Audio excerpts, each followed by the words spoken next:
तो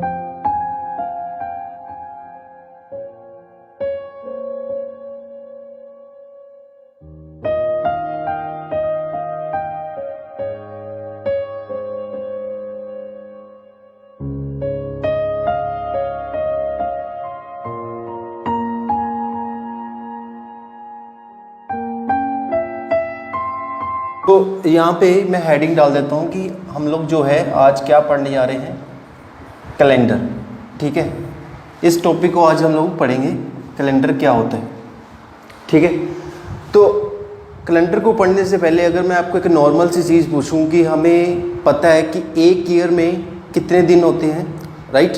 1 year is equals to, एक साल में जो है 1 year is equals to 365 days, और जहाँ हम लोग कह सकते हैं कि उसमें कितने डेज होते हैं, 366 डेज। ठीक है, होते हैं। ठीक है, तो जिस ईयर में 365 डेज होते हैं उस ईयर को हम लोग क्या कहते हैं, उस ईयर को हम नॉर्मल ईयर कहते हैं। क्या कहते हैं, नॉर्मल ईयर कहते हैं, जिसमें 365 डेज होते हैं। अगर हिंदी में बात करें तो इसे हम बोलते हैं साधारण वर्ष। ठीक है, साधारण वर्ष बोलते हैं। ठीक है, नॉर्मल ईयर बोलते हैं। अगर 366 की बात करें तो इस ईयर को हम बोलते हैं लीप ईयर। क्या बोलते हैं इसको, लीप ईयर। यानी कि हिंदी में अगर बात करें तो इसको बोलते हैं लीप वर्ष, जहाँ आप लोग कह सकते हो अधिवर्ष। ठीक है, तो ये दो तरह के डेज हमें मिलते हैं 1 ईयर में, जहाँ तो आपको 365 डेज मिलेंगे, जहाँ तो आपको 366 मिलेंगे।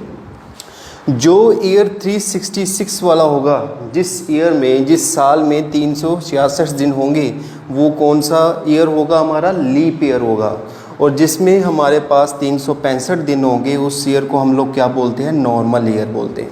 ठीक है, तो आपके दिमाग में एक बात आती होगी कि यार हमें कैसे पता चलेगा कि ये ईयर लीप ईयर है या नॉन लीप ईयर है। ठीक है, यानी कि अगर आपको कोई बोल दे कि बताओ 1992 जो है लीप ईयर है या नॉर्मल ईयर है, तो आप कैसे करोगे, तो आप तो कहोगे कि सर उस ईयर को 4 से डिवाइड कर देंगे।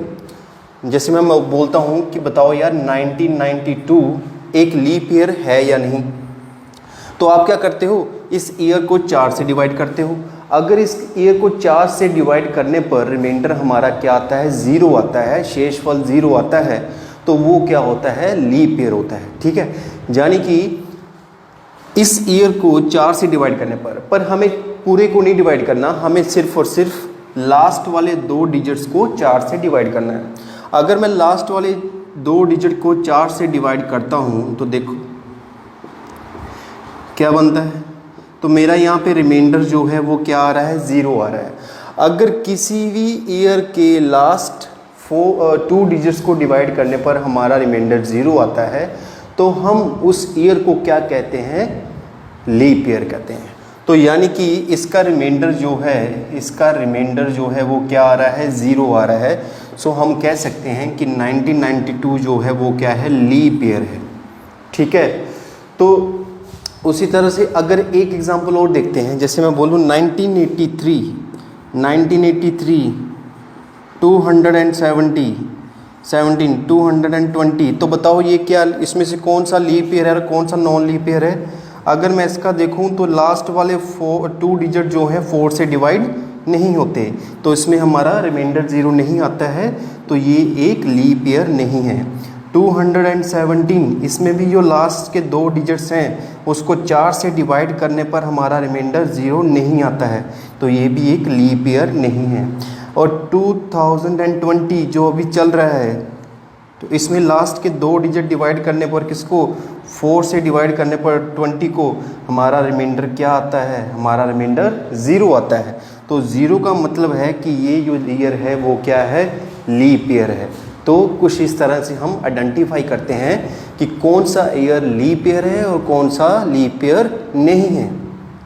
तो ये थोड़ी चीज़ें कॉमन हैं कि आपको कैसे आइडेंटिफाई करना है किसी लीप ईयर को और नॉन लीप ईयर को। ठीक है, उसके बाद अगर मैं इसी चीज़ को कुछ इस तरह से लिखता हूँ 1800, तो आप बोलोगे कि सर इसमें तो ये तो 00 आ रहा है लास्ट में, है ना, तो अगर कोई ईयर किसकी फॉर्म में आए, शताब्दी की फॉर्म में आए, शताब्दी यानी अगर हम इंग्लिश में बात करें शताब्दी को हम बोलते हैं सेंचुरी, ठीक है। अगर कोई ईयर शताब्दी की फॉर्म में आता है, शताब्दी के रूप में आता है, जैसे 1800 हो गया, 1800, 1900, है ना, और जैसे मैं बोलूँ 23, इस तरह की फॉर्म में आता है, तो इस ईयर को हम लोग कौन सी बोलते हैं, सेंचुरी ईयर बोलते हैं।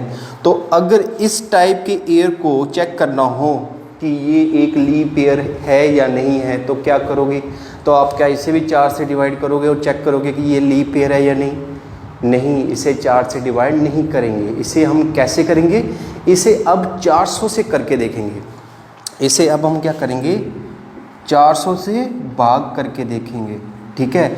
अब 400 से डिवाइड करके देखो, तो 400 से डिवाइड करने पर क्या रिमाइंडर 0 आता है, नहीं, 400 से डिवाइड करने पर रिमाइंडर 0 नहीं आता, तो इसका मतलब 1801 लीप ईयर नहीं है। So this is how we can identify leap year and non leap year. समझ में आई। एक चीज़ याद रखनी है कि सेंचुरी ईयर और दूसरा जो नॉर्मल ईयर होता है, जैसे 1992 हो गया, और सेंचुरी ईयर को चेक करने के लिए हमें किससे डिवाइड करना है, 400 से, और दूसरा जो नॉर्मल है उससे चेक करने के लिए हमें किससे डिवाइड करके देखना है, लास्ट 2 डिजिट्स को किससे, 4 से डिवाइड करके देखना है, ठीक है। तो ये सब चीज़ें आपको थोड़ा सा ध्यान में रखनी है। उसके बाद अगर मैं पूछता हूँ एक क्वेश्चन मैं आपको पूछता हूँ यहाँ पे 1992, 2012, 220 एंड 1983। तो मैं पूछता हूँ फाइंड ओड वन आउट। इसमें से आपको ओड निकालना है, कोई इसमें से ऐसा होगा, कोई यूनिक ईयर होगा, वो आपको निकालना है।